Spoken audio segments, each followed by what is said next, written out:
আজকে সকালে source information পেয়ে বেরামপুর থানা এবং এসওজি টিম জয়েন্ট রেড করে বেরামপুর স্টেডিয়াম থেকে দুইজনকে অ্যারেস্ট করেছে, যার নাম হচ্ছে আলফাজ মন্ডল সন অফ মোজাম্মেল মন্ডল, বাড়ি ঘোষপাড়া, থানা জলঙ্গি, মুর্শিদাবাদ, এবং মনিকা বিবি, ওয়াইফ অফ লেট নুরুল বিশ্বাস, বাড়ি ঘোষপাড়া, থানা জলঙ্গি, মুর্শিদাবাদ।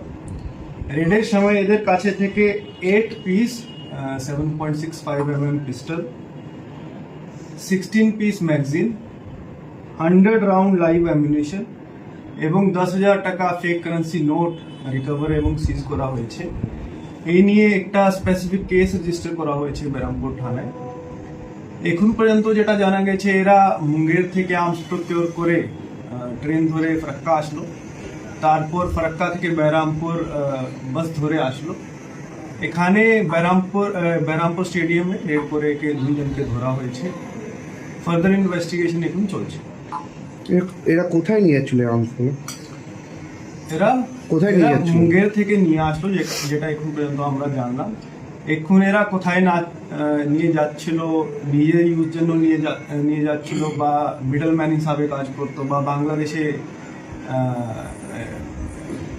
নিয়ে যাওয়ার জন্য নিয়ে এসছে, এটা আমরা তদন্ত করে দেখছি। এদের কি আগে কোনো পুরনো রেকর্ড আছে? পুরানো এখন পর্যন্ত আমরা পাইনি, বাকি আমরা সবাই থানাকে মেসেজ করব, জানবো কিছু রিপোর্ট আছে।